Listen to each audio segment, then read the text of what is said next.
Right, I am here for another coffee chat. I've got a cold cup of tea, Brice. We said we'd have coffee next time, but I have unfortunately, water. we've been talking so much off camera that it's gone cold. I am so looking forward to our chat today. We are going to be talking about the Mark Twain. It's easier to fool someone than convince someone they've been fooled. Is that, Yeah, that's it. we've got to be very careful. There's so much we wanted to talk to you about today, but we can't because unfortunately there's a lot of censorship around at the moment about mentioning certain places, etc., that have got events going on. So what we're going to do is really cover the same principles without mentioning specifics. And we know you guys are very well aware of this, and you'll catch on to a lot of some of the examples we're referring to. So, Brice, it's quite a roller coaster at the moment, isn't it, for everyone? And what is in the forefront of your consciousness at the moment? Well, I think this is something that's been in the forefront of my consciousness for a while now, and I know that Catherine, we've been talking off camera. We have a new friend, both of us, Kelly Teal, who was on my channel a couple of or last week, and she was the NXIVM survivor, and I just love her, and it's so nice to talk to her about just off camera too about the human brain and cult mentality and how these tricks are being played everywhere. And I've been very worried, I know you have too, that there are things in our own community that don't feel right and scream we're being played. Now, Yeah, with that being said, I want to be very clear about and I know Catherine probably feels we are in a great awakening for sure. There is a great awakening upon us. There is shifts happening. But the thing that terrifies me the most is that I would say about 70% of the community, roughly guessing, not a lot of our viewers are a lot like us and have expressed the same concerns, are following the same behavior patterns as the people on the other side of this great awakening. They're over there following Dr. F without question. And people over here on our side are following certain YouTubers without question. And if they even question, they're considered bad. And that's scary because that's not critical thinking. That's not sovereignty. That's not independence. That's not taking your power back. That's putting us in the position to just have another set of controllers. absolutely. It's so important for us to discuss this because the thing is, everyone who's woken up and sees certain things and sees the reality behind them, so whether it's big buildings falling down, whether it's interventions, whatever it is, we all know that once you see something, you can't unsee it. And this goes at all levels of your interaction. So when we are seeing things, and we know so a lot of the viewers are too, it's so important not to support that behavior because it's so hard for people to actually admit that yes, they have fallen into those behavior patterns before. But we absolutely know. This is why Brice and I are so fascinated of speaking to people like Kelly Teal and things, because it's so important to take the lessons learned from these experiences. And anyone who's watched any of that story, I mean, I watched on your recommendation and Kelly's recommendation, Seduced, and it's incredible to see how it started off as an NLP side of things, how it started off as a business development side of things, a community for women.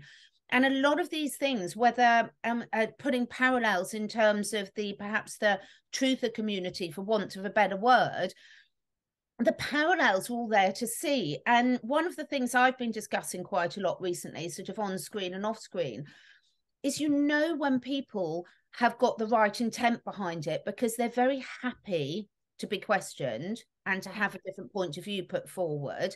And like you were saying earlier, Brice, it's not about anyone as an individual. It's about what are they adding to the community. And for a specific example is any decent person would far rather have been wrong about the intentions of this than right. Yeah. So it's Oh, not yeah. about us being right as individuals. It's about making sure that they're not using the same tactics from different groups, just fooling you with a different name on it.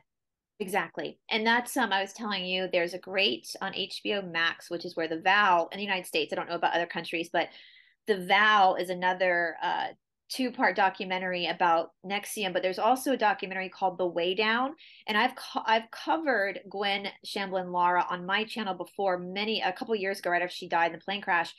And that was a cult as well. And I went back, and after I was speaking to Kelly, and I went back and rewatched The Way Down, just because I was like, now that I know somebody who's survived really high control, it's interesting to go back and rewatch these things. And I was telling you, Catherine, one of the cult experts on The Way Down said something really insightful that I was watching, and I was like, oh, he said, what's the difference between a high control destructive cult and a healthy organization? A high control destructive cult, the whole purpose of that cult is to support the charismatic leader. Yeah. A healthy organization, the purpose of that healthy organization is to help the community as a whole. Mm. And so I was thinking a lot about that. And of course, I've been like, cults can exist. I covered the Love is One YouTube cult. I mean, they exist on YouTube. They exist in our truther community. So is a community existing to support the personality on the screen, the charismatic leader on the screen? Or is the person on the screen in the community that watches that person trying to do things to better humanity? Is it about the community? Is it about humanity as a whole? Or is it about your camp being right and supporting the leader of that camp?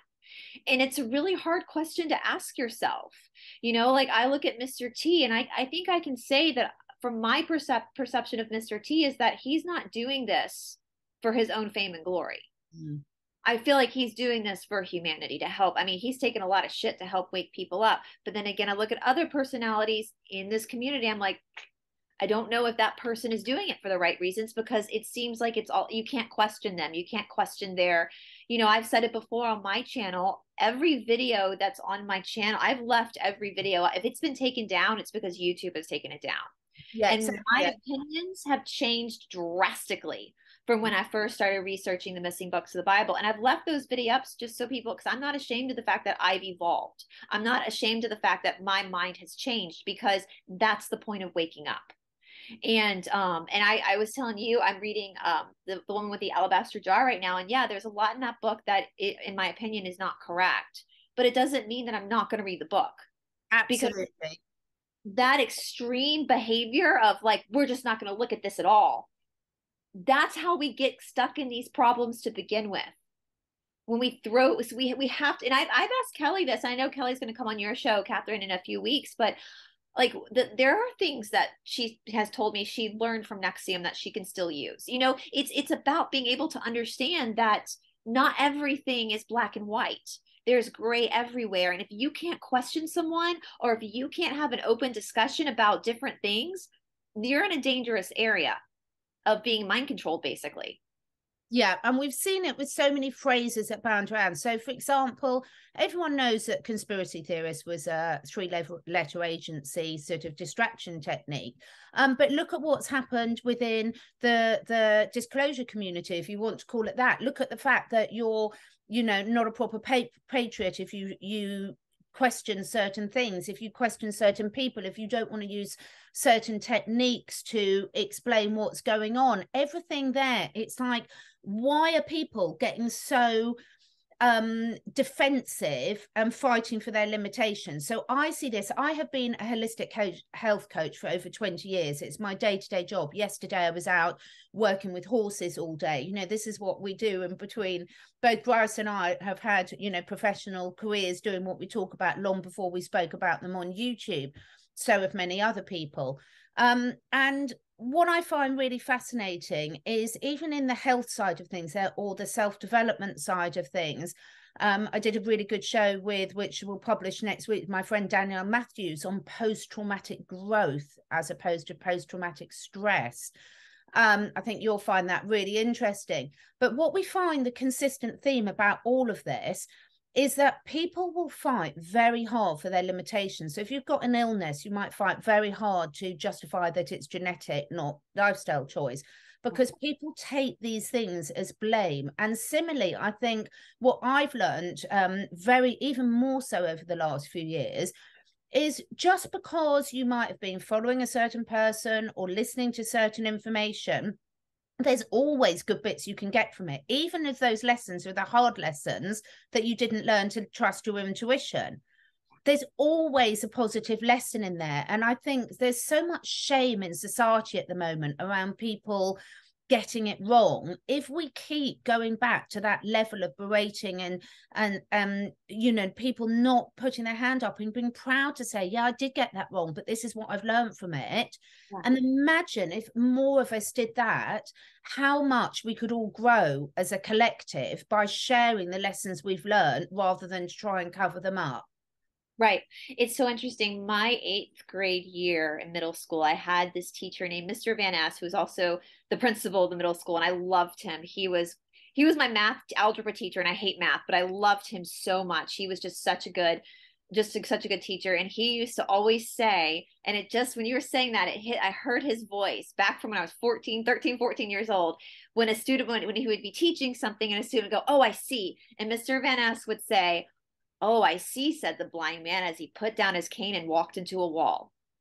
And when you were saying that, I was like, okay, Mr. Van Ness, I hear what you were saying. We get so quick to think we know the answers when we don't, and we walk into a wall. I see, said the blind man, we're still blind to a lot of stuff. And when we know that, we're able to be more open-minded to the information coming in and being able to then kind of critically think against our own understanding. I mean, I was saying that, like, in my big discovery of the missing books of the Bible, I have discovered that Magdalene and Yahshua were Egyptian. They were not Jewish. And that is a huge discovery to make. And apparently a lot of people already knew that, but I just figured that out. But if I had been so determined to stick to my original understanding of what I was taught and programmed in church, I wouldn't have been able to open my mind to the fact that, oh, they were Atlantean. Like, that's what this is about. It's about Atlantis. It's about that bloodline of Atlantis, because that's who the Egyptians were, and that's what they're trying to cover up. So it's like when you're able to put to the side your own and understand you are programmed. I know for a fact there are still things that I am programmed in. I don't know what they are yet. I'm sure they'll show themselves, and then I will get the opportunity to break through that, as you say, that limited thought, you know. And one thing that scares me is, and this is why I think a lot has happened. There has been a lot that has happened, and I do think we're going in a very positive direction, even though it doesn't feel like that sometimes. Is I feel like we've been so disempowered as people through our own generations of programming and all that kind of stuff, that we limit ourselves in the sense that so many people are just sitting around and waiting for someone to come and save them. And my mother used to tell us growing up, my mother was still is a real big Republican. And when we were children, she would try to explain to us the difference and why she voted Republican. And she would say, girls, if you allow the government to take care of you, then you allow the government to control you. And so I remembered that as an adult. And so if we take that nugget of truth and put it into our community, if we're waiting around for someone to save us, then they hold the power. Then they're the ones that are going to control us. So we're literally waiting around.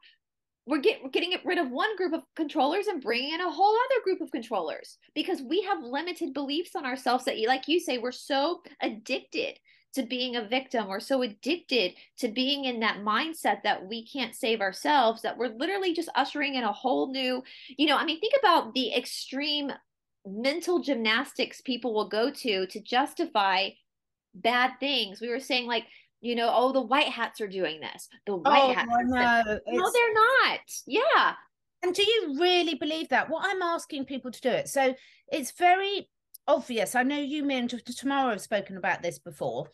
If you find yourself, and I am putting my hand up here big time, because I still find myself doing it. Okay. This is why I can recognize it, because I can recognize it's one of my main areas that I still need to work on. when you have to over justify something, that's because you're arguing with your intuition. You know it's not right. When you really know it, you don't need to convince someone else in the same way. When it's such a core belief for you and it's really integrated within you, you don't find yourself with the no but arguments all the time. And one of the things that Brice and I think is why we get on so well, as you and I, as we were saying before we hit the call, is we're both dot connectors. This is what I've been all my life. And I've been criticized a lot for like supposedly jumping between different careers and different things, different areas of interest and passions. And that's because one thing leads on to the next thing, that leads on to the next thing, that leads on to the next thing. And when you start connecting all the different dots, then you go, now it's not a clear upward sort of journey of discovery. It's more like me, a spiral, and it's a bit of a helter-skelter. But connecting those dots, and there's absolutely a place. I'm very grateful for the experts in my life that are specialists in certain areas, and I know I can learn from those.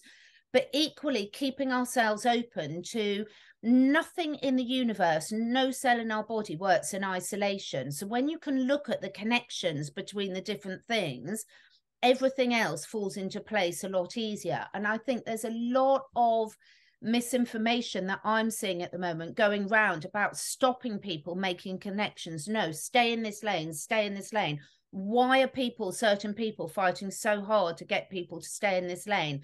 I heard a little interview today with someone who was interviewing Snowden, and he was saying it's all distraction. We've all been talking about how many distractions are there. You know, a lot of what's going on, particularly a lot of what we're seeing in various bits of America with choo-choos. And we'll just say the Buckeye state. People know what we're talking about if I say that. Right, I wouldn't know that, but and I'm not laughing because there's anything funny about the situation. Please don't think that. I'm laughing because it's so ridiculous that we're still at the stage. And doesn't that tell you everything you need to know, that we are still on the stage, that we have to be so careful about what we see. We're in a war. This was not, if I hear somebody say that this was a white hat incident, I'm going to slap them. People are literally, this is not, I know, Catherine, we're eventually going to do a Law of One episode with someone who is very well versed in it. And that's one thing that the Law of One says. In this battle, our Earth will ascend. Our Earth is due to ascend. Our Earth is in third density to fourth density. Now, what happens when we get to fourth density is it splits. It goes either fourth density negative or fourth density positive. I don't know what that looks like without the polarity. I'm sure there's still polarity. It just looks different once it gets to that stage. But for the bad guys in this war are serving fourth density negative beings. That's who they're channeling and serving, as we are serving the light beings. So these beings, and according to the Law of One, you have to be like 99% service to self in order to graduate negative. This is a spiritual path they're on. That means they are not going to give up until they are arrested or dead. And so if you are sitting here saying, oh, the war is over, you're fooling yourself. You've been fooled. They're trying to get you to stand down so that they can continue to come in and rip the carpet out from underneath you. Okay? The white hats did not invade Mar-a-Lago. They are not the ones censoring. If they are, then they're not the white hats. They're not the good guys. Absolutely. Yeah. And whether it's now, I know theoretically, I tend to not agree that the Celestine prophecy is a work of fiction. I don't agree it is. I've heard a lot of interviews with James Redfield, the author, and I think he's very much on our wavelength. I would love to speak to him. But when you look at this, you cannot, and good old Einstein's quote, you cannot solve a problem from the same consciousness it's created at. Yeah. The people that really are evolved on a spiritual path do not lower their frequency to behave in the same way as the people that they're fighting against. And everyone, I've heard the arguments, I've heard them all. I'm just saying my opinion. You do not have to agree with me. My very strong opinion, the more work I do, the more I really feel into this, is they're not going to lower themselves. You can't lower your vibration to that frequency and be moving us forward on a positive timeline. It doesn't work like that. Nothing in energy works like that. If you've got a cancer cell cannot take hold unless the vibration frequency of your cells has fallen below a certain rate. And this is what we're seeing with the behaviors. So keep trying to justify and convince people that certain things are a white hat operation because they're having to behave like this. I'm afraid I completely, on every spiritual teaching, every bit of common sense tells me that's not true. However, I will just say I do completely understand that we want to be projecting with our thoughts and our words and our actions. This is the key, our words and our actions. You have to really believe it, that this positive timeline is coming to be. And I 100% agree it is. However, with any of these sort of laws of how the energetics works in the universe, my understanding of it is you have to truly believe it. And if you're still at the stage where you're defending by writing negative things or responding in negative ways, you don't really believe it, because once you do believe it, you do not respond in that way. Well, once you know we're going in that direction, and you understand the clear common law, which is God's law, which is very simple. Yeah. You can see the lies from, and people that I will say too, I would encourage people to really look up cognitive dissonance, because that's what that is as well. It's like, if you have to convince yourself that, everything bad in the world is really just a show for the white hats, then that's some heavy cognitive dissonance, and it's not. And we really are in a time of great friction right now. And the bad guys are not, but Catherine's right. The thing, so how are we going to win this? Well, we can't win this by doing what we've always done. We have to win this by going, okay, I'm going to take me back. I'm going to listen to my gut. I'm going to work on myself. I'm going to try to rise my own vibration, to try to rise above that. And Shanti talks about this as well. They're operating down here, and if we're operating up here and they're operating down here, we're going to part ways. That's the splitting of everything. And so you can't get caught up into the delusions of cognitive dissonance. You have to also, I was actually telling Kelly T on the phone last night. I said that about you, Catherine. I told Kelly, I said, what I love about Catherine the most is that she's a scientist. She's very much a biologist, a scientist, but she also understands spirituality. And so she's very much into the spiritual world, but she can come back and be very grounded as well. And that's what we need, is we need to be regrounded into not living in the fantastical of this shit show that's being created by charismatic leaders, cult leaders on their best. That's what they're behaving as cult leaders on YouTube. Absolutely. And the fact that, and that's what I just want people to understand, that like, if people are telling you these things and you feel like you can't question them, you just have to go along with what they said, that's a problem. And that's a low vibrational problem. So you have the power to then go, okay, I feel like I have to walk on eggshells now. I feel like I can't disagree with this person. That's low vibrational. So I'm going to now part ways from this channel or this person, because that's not the world I want. I don't want to be in a low vibrational, service to self, narcissistic, egotistical, nasty world. I want to be in a world where it's service to others, and we can all sit and have multiple heads at the table and have critical thinking skills. And I know, Catherine, we've said this so many times. I know we're preaching to the choir. I'm 40 years old, and I feel so grateful to have been probably one of the last generations to actually have a proper childhood where we were taught debate, where we were taught that it's okay, that you and your friends can be totally different and still be friends. It's okay.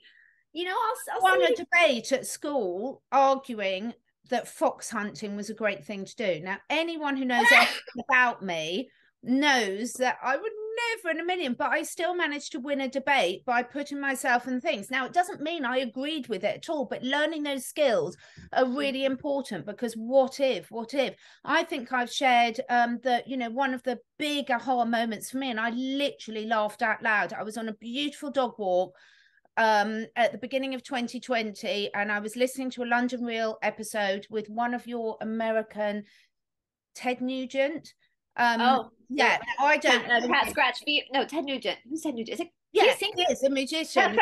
And he was putting an argument together. Now, I had no idea. I'd never heard of Ted Nugent. That wasn't the point. But he was putting an argument together about hunting and about how important it was that the Americans had their boom, boom, booms, and that that why it's so important that people have the ability to protect their families. And all we hear in the UK is how mad, all we've heard for years and years and years is you Americans are complete nutters, because why would you let everyone have boom booms when you go and get all these mass shootings?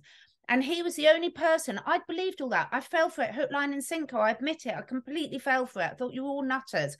But then I heard his interview on London Real, and something, because of what was happening at the time and because I put the dots together, I was like, oh my God, I completely get it. What a different place my own country would be if we still had that thing that someone could protect their family, that you couldn't be. Now, you can think everyone will have a different opinion. Again, the whole point of me saying this is not that you have to agree with me, but Brice and I, we've got our channels because we want to help people, help the community. And as we're evolving out loud, so to speak, we're learning as we go along, and we're changing opinions and new understandings are coming in. And when we see real alarm bells, just like when we saw this, I started speaking up and speaking to my family. They had every right to choose whether they listened or not. But just like this, we can't see things and not say something and still go to bed and sleep at night, because once you do see it, you can't unsee it. And this whole mass formation psychosis, the whole brainwashing, we laugh about how brainwashed the other side are without realizing that it's people are still doing it to us, and all of us are. Mm-hmm. I will say, I know that I was listening to somebody, a cult expert, talk about the truther community. And it was hard for me to listen to, but I was like, no, I need to hear what this person had to say. And she said something that really like shocked me, because she was talking about verbiage that cult leaders will use to like trigger you. And she said, one of the most concerning things about this, community of people is they keep, if they can't find an answer for something, they just say, oh, trust the plan. Yeah. And it said over and over and over and over again. And when she said that, I was like, she's right. Because that means you're not supposed to question. Yeah. And if there's a plan in place, great. But if it's a good plan, it can stand up to questioning. If it's an honest plan, it can stand up to questioning. If it's an integral plan, it can stand up and would welcome questioning. And that, so if you find yourself saying that to people when they question things, then maybe it's time to question yourself. Why can't somebody, if the path of whatever you want to call it, the truther community, this path of awakening, a secret community, disclosure, if this plan is so great, then why can't people question it? Yeah. And question it, if when people are questioning, there's a big difference whether you're questioning to just project and vomit your criticism on something, or whether you're genuinely thinking, hang on a minute, I don't understand this. When young children question and they're the why, it's a genuine why. It's not a dig and a punch down. And I think this is lovely. I think it's so lovely that so many people are questioning. But we have to be prepared to be wrong about things as well. We really, really do. And if you're going into any conversation or interaction without being prepared to be not attached to the outcome of it, then unfortunately it's really dangerous. And one practical example that I thought, because I was thinking, okay, people keep saying these things on a high level, but what does it mean in practice? So I just want to give one practical example that's come up in my little world this week. So everyone knows in America, there's certain choo-choo things that have happened, and it's causing an awful lot of concern. Now, interestingly, in the UK, if I wasn't on these alternative channels, we'd be hearing nothing about it. Nothing. Same in America. Absolutely unbelievable. But I've got two really beautiful people that I'm working with. I've met them through some of the products I work with. Now, they were very near this event, had symptoms, but what they've done is over the last year, they've really taken their own health back into their own hands. So they had with them, their truck drivers, amazing couple, they had with them these things that they've been researching. So they had it. So when it comes, of course, there's the fear that pops up, but they had something immediately they could do to help protect themselves. So what they've done is they've done that work in the background. They're carrying it with them. They've got it ready. And then when these things that everything, life throws us curveballs all the time, we're not going to necessarily know they're coming, and even we can't, but it's like, have you done the work, the preparation, so you can do something constructive? They've now got a couple of amazing things that they're protecting themselves with. How amazing. So that's what that's like, you know, instead of just trusting the plan, they actually took their power back. They've taken their power back. They've educated themselves. They've understood what they can do. And you can't cover all eventualities. None of us can. But what they have done is they've really developed themselves over the last year and taken their power back. And when I got that message for them, I was just so proud of them. I was just like, this is how we move forward as a community. Exactly. And what they're doing is they're now able to tell their friends and loved ones, look, I've got some stuff that can help. Yeah. Exactly. And that's yeah. So they didn't just sit back and wait for some white hat to come in and save them. They actually started saving themselves. Yeah. And that's the key. And I want to be clear too, just because I'm saying like question the whole phrase, trust the plan, doesn't mean that I'm not saying there is no plan. Oh, it just absolutely. You need to question it and not give your power away. Stop giving your power away to some etherical idea or some YouTuber that you don't even know in real life. You know, don't give your power away. Critically watch me, critically watch Catherine, critically watch all of us, because we can't, and I also hope and pray you guys sit down and watch these documentaries like Seduced, like The Vow, like Branded and Brainwashed, like The Way Down, about the Branch Covidians. There's tons of documentaries about these real Heaven's Gate, about these really big cults. Just because cults don't have to be big though. You know, and you will see in each of these organizations, Nexium was a self-help organization. Exactly. Way Down was a weight loss, The Way Down was a weight loss. Or their subjects are different, but the way the cult leader controlled the people was always the same. And you will see, and Kelly told me there's this book on Amazon. I don't know if I'm saying it, how to be a cult leader or something. And she read a couple of pages and it literally lays it out for you. Yeah. And so watch these shows. Watch them. Watch Going Clear about Scientology or the Aftermath, the Remedy, and see these tactics that these big cults use, and then ask yourself, have a really serious question. Ask yourself, are there people in your community doing the exact same thing that these cult leaders did? And I've fallen for these things before. You know, when my first YouTube channel that started, I talked about a coaching personal development group that I was part of. I'm not going to mention any names, with my friend Kelly.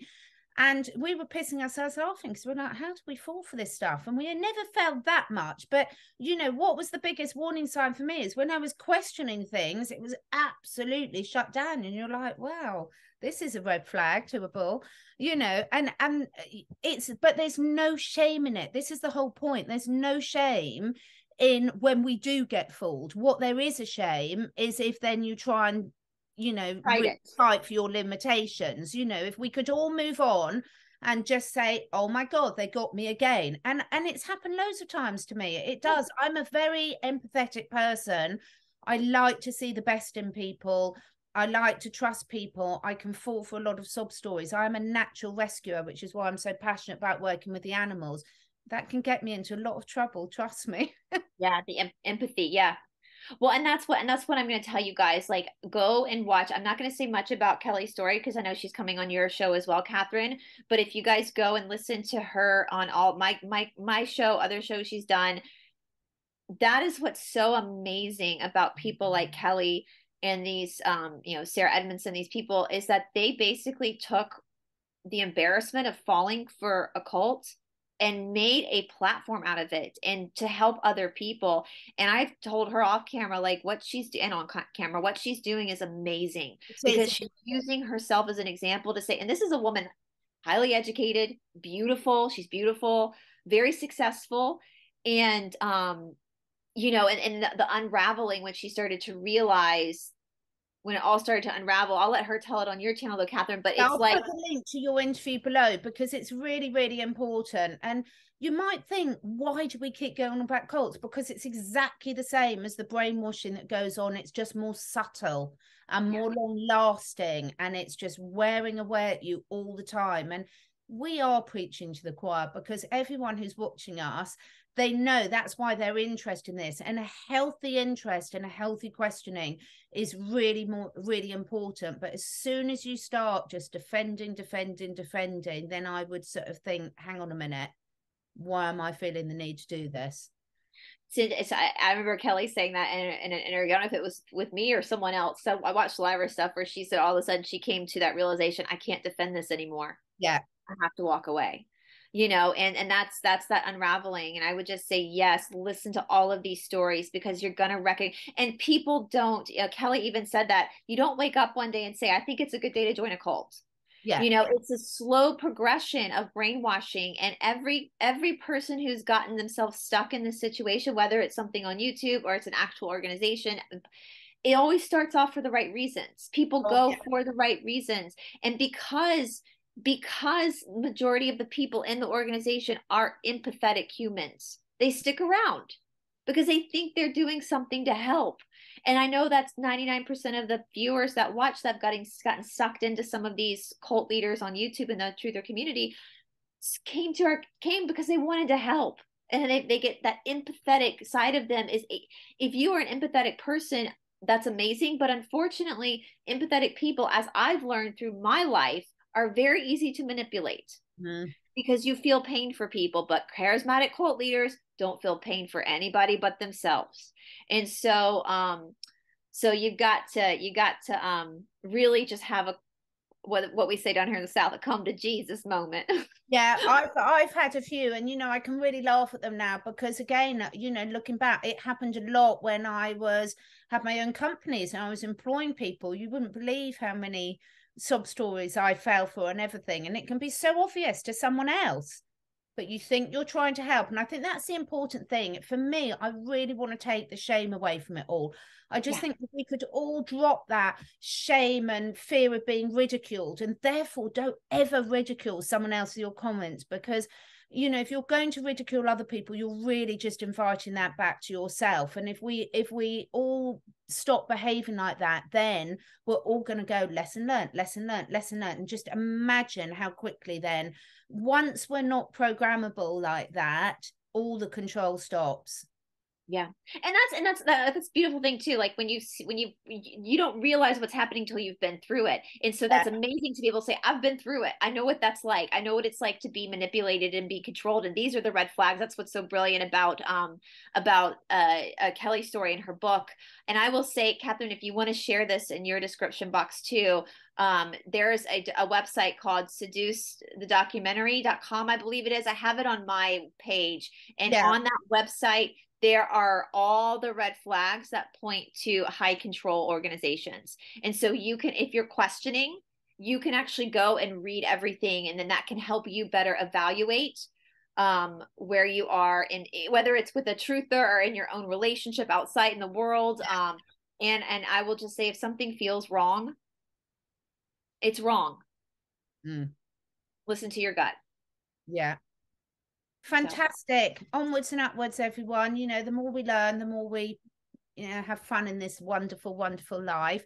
Thank you so much. I always really enjoy these tracks. They're so useful for me. I hope people enjoy it as much as we have. And really look after yourselves at the moment, guys. There's a lot happening, so look after yourselves, look after your loved ones, but do not step into that fear state, or when you do, sort of find tools and people that can help you lift out of it, because there's always something we can do. Yes, absolutely. Much love. Bye. Bye, guys.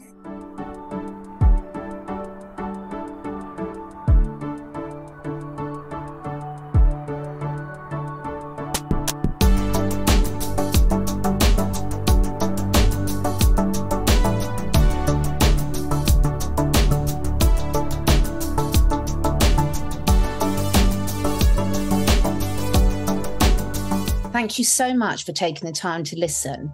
And if you feel inspired, please do share with your friends and family. My goal is to inspire as many people as I can to live their best lives, to stay curious, and to raise their consciousness and that of the collective. So to do this, I need to reach as many people as possible, and this needs your help. If you feel drawn, would you be willing to share your favourite episode with 5 different people? This helps us spread the word and also helps me encourage some exciting new guests to take part in this podcast. If you feel drawn to do that, I will be very, very grateful. All the links and discount codes where applicable for all the products that I support are on my 2 websites, catherineedwards.life and catherineedwardsacademy.com.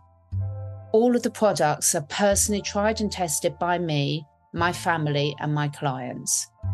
And finally, please do press the follow or subscribe button, depending which platform you're listening on. And above all, stay curious and stay free.